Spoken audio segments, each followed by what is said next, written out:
আসসালামু আলাইকুম। স্বাগতম জানাচ্ছি বিবিসি নিউজ আন্তর্জাতিক সংবাদে। শুরুতেই সংবাদ শিরোনাম, এরপর বিস্তারিত। ট্রাম্পের অনুমতি পেলেই ইরানে হামলায় যোগ দিবে ইসরায়েল। খামেনি হত্যার প্রতিশোধ নেওয়ার অঙ্গীকার ইরানের। খামেনির মতো নেতা ইতিহাসে বিরল, হিজবুল্লাহ প্রধান। তড়িঘড়ি করে 1,10,00,000 ব্যারেল তেল সরালো ইরান। দর্শক, এতক্ষণ শুনছিলেন সংবাদ শিরোনাম, এখন বিস্তারিত। আপনি যদি ইসরায়েলের ধ্বংস চান এবং মুসলিমদের পাশে থাকেন, তাহলে ভিডিওতে লাইক করে চ্যানেলটি অবশ্যই সাবস্ক্রাইব করে দিবেন এবং আপনার মূল্যবান মতামত অবশ্যই কমেন্টে লিখে জানিয়ে দিবেন। ট্রাম্পের অনুমতি পেলেই ইরানে হামলায় যোগ দিবে ইসরায়েল। যুক্তরাষ্ট্র ও ইরানের মধ্যে চলমান চরম উত্তেজনা ও পাল্টাপাল্টি হামলার জেরে ইসলামী প্রজাতন্ত্র ইরানে নতুন করে বিমান হামলায় যোগ দিতে আগ্রহী ইসরায়েলের একাংশ। তবে এর জন্য তারা মার্কিন প্রেসিডেন্ট ডোনাল্ড ট্রাম্পের সবুজ সংকেতের অপেক্ষায় রয়েছে বলে জানিয়েছে ইসরায়েলি পাবলিক ব্রডকাস্টার কান। সূত্রবিহীন ওই প্রতিবেদনের বরাতে জানা গেছে, জেরুজালেমের উচ্চপদস্থ কর্মকর্তারা ধারণা করছেন যে আগামী কয়েকদিন ধরে মার্কিন যুক্তরাষ্ট্র এবং ইরানের মধ্যে এই পারস্পরিক হামলা ও সংঘাতের ধারা অব্যাহত থাকবে। একই ধরনের সুর প্রতিধ্বনিত হয়েছে দ্য নিউ ইয়র্ক পোস্টের এক প্রতিবেদনেও। সেখানে জেরুজালেমের একটি সূত্রকে উদ্ধৃত করে বলা হয়েছে, ইসরায়েল ভবিষ্যতে ইরানের ওপর যে কোনো হামলায় মার্কিন বাহিনীর সাথে যোগ দিতে এবং পুরোপুরি যুদ্ধ শুরু করতে গভীরভাবে আগ্রহী।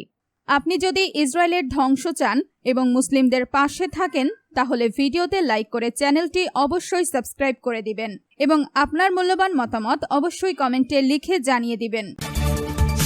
খামেনি হত্যার প্রতিশোধ নেওয়ার অঙ্গীকার ইরানের। ইরানের ইসলামী বিপ্লবী গার্ড কর্পসের IRGC এর শীর্ষ commander brigadier general Ahmad Vahidi দেশটির সাবেক সর্বোচ্চ নেতা আয়াতুল্লাহ আলী খামেনিকে হত্যার কঠিন প্রতিশোধ নেওয়ার অঙ্গীকার ব্যক্ত করেছেন। যুক্তরাষ্ট্র ও ইসরায়েলের বিরুদ্ধে এই প্রতিশোধ নেওয়ার ঘোষণা দিয়ে তিনি বলেছেন, এই জঘন্য হত্যাকাণ্ড কখনো ইতিহাসের স্মৃতিপট থেকে মুছে যাবে না। সেপাহ নিউজ এজেন্সির বরাতে দেওয়া এক বিবৃতিতে জেনারেল আহমদ ওয়াহিদি অনতিবিলম্বে ন্যায় বিচার প্রতিষ্ঠা এবং অপরাধীদের, বিশেষ করে শিশু হত্যাকারী মার্কিন সামরিক বাহিনীর বিরুদ্ধে উপযুক্ত জবাব দেওয়ার আহ্বান জানান। তিনি হুঁশিয়ারি দিয়ে বলেন, যুক্তরাষ্ট্রের অপরাধী নেতা এবং ইসলামী বিপ্লব ও প্রতিরোধ ফ্রন্টের সমস্ত শত্রুদের জেনে রাখা উচিত যে এই স্বর্গীয় নেতাকে কাপুরুষোচিতভাবে হত্যা করে তারা কখনোই প্রতিরোধের পতাকাকে মাটিতে নামিয়ে আনতে পারবে না।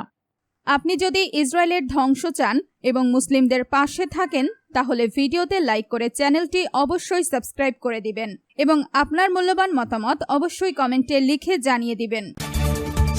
খামেনির মতো নেতা ইতিহাসে বিরল, হিজবুল্লাহ প্রধান। লেবাননের প্রতিরোধ আন্দোলন হিজবুল্লাহর মহাসচিব শেখ নাইম কাশেম ইসলামী বিপ্লবের শহীদ নেতা আয়াতুল্লাহ সৈয়দ আলী খামেনিকে ইতিহাসে বিরল এক অসাধারণ নেতা হিসেবে আখ্যায়িত করেছেন। ইরান ও ইরাকে শহীদ এই ইরানি নেতার জানাজা ও স্মরণভার সঙ্গে সঙ্গতি রেখে হিজবুল্লাহ আয়োজিত এক জনসমাবেশে শেখ নাইম কাশেম তার প্রতি শ্রদ্ধা নিবেদন করেন। এ সময় তিনি বলেন, খামেনি তার নিজ যুগে ছিলেন অনন্য এবং তিনি এমন সমসাময়িক এক অসাধারণ নেতা যার সমকক্ষ ইতিহাসে খুব কমই মেলে। হিজবুল্লাহ প্রধান আরো বলেন, সৈয়দ খামেনি ছিলেন এমন এক বিচক্ষণ ও দূরদর্শী রাজনীতিক যিনি সমগ্র বিশ্ব পরিস্থিতির মাত্রা ও গভীরতা বুঝতে পারতেন। আপনি যদি ইসরায়েলের ধ্বংস চান এবং মুসলিমদের পাশে থাকেন, তাহলে ভিডিওতে লাইক করে চ্যানেলটি অবশ্যই সাবস্ক্রাইব করে দিবেন এবং আপনার মূল্যবান মতামত অবশ্যই কমেন্টে লিখে জানিয়ে দিবেন। তড়িঘড়ি করে 1,10,00,000 ব্যারেল তেল সরালো ইরান। যুক্তরাষ্ট্র ও ইরানের মধ্যকার সংঘাতের জেরে বন্দরগুলোতে নতুন করে অবরোধের সংখ্যা তৈরি হওয়ায় গত 24 ঘণ্টায় তড়িঘড়ি করে প্রায় 1,10,00,000 ব্যারেল অপরিশোধিত তেলবাহী 5টি সুপার ট্যাঙ্কার এবং একটি সুয়েজ ম্যাক্স জাহাজ সরিয়ে নিয়েছে ইরান। বৃহস্পতিবার 9 জুলাই ব্লুমবার্গে খবর জানিয়েছে। ব্লুমবার্গের ট্যাঙ্কার ট্র্যাকিং ডেটা অনুযায়ী আজ ইরানের বন্দরে ছেড়ে যাওয়া 4টি জাহাজের অবস্থান ওমান উপসাগরে শনাক্ত করা হয়েছে এবং আরেকটি জাহাজ হরমুজ প্রণালী অতিক্রম করছিল। ইরানের স্বাস্থ্য মন্ত্রণালয়ের মুখপাত্র হোসেইন কেরমানপুরের তথ্যমতে, যুক্তরাষ্ট্রের সামরিক বাহিনী দ্বিতীয় দিনের মতো রেল সেতুর মতো বেসামরিক স্থাপনাগুলোতে হামলা চালানোর পরপরই জাহাজগুলো পাঠানো হয়। মার্কিন হামলায় 14 জন নিহত এবং 78 জন আহত হয়েছেন, যাদের মধ্যে 47 জন হাসপাতালে ভর্তি রয়েছেন। নতুন করে শুরু হওয়া এই হামলা ইসলামাবাদ সমঝোতা স্মারককে হুমকির মুখে ফেলেছে, যার ফলে হরমুজ প্রণালী দিয়ে সামুদ্রিক যান চলাচল সতর্কতামূলকভাবে থমকে গেছে।